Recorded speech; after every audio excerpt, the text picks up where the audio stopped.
Muddled Up, Unraveling the Meaning. Hello, dear learners. Today, we're diving into a very interesting English phrase, muddled up. Have you ever felt confused or mixed things up? Well, that's what we're discussing today. Let's get started. The phrase, muddled up, is an idiomatic expression in English. When something is muddled up, it means that it is confused, mixed up, or not clear. It can refer to thoughts, feelings, or even physical objects. Example 1. I've muddled up the dates.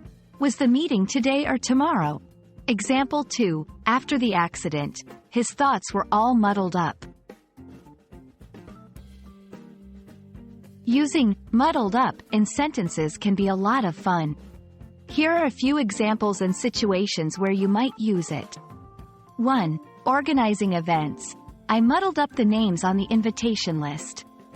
I hope no one feels left out. 2. Describing feelings. I felt so muddled up after hearing the shocking news.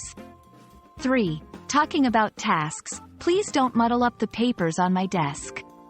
I've arranged them in a specific order. While muddled up is a popular way to express the idea of confusion or disarray, there are other related phrases you might come across. Muddled. His explanation was muddled, and I didn't understand anything. Muddle through. I wasn't sure how to complete the project, but somehow I managed to muddle through. So there you have it. The next time you're feeling a bit confused or you've mixed things up, you'll know the perfect English phrase to describe it, muddled up.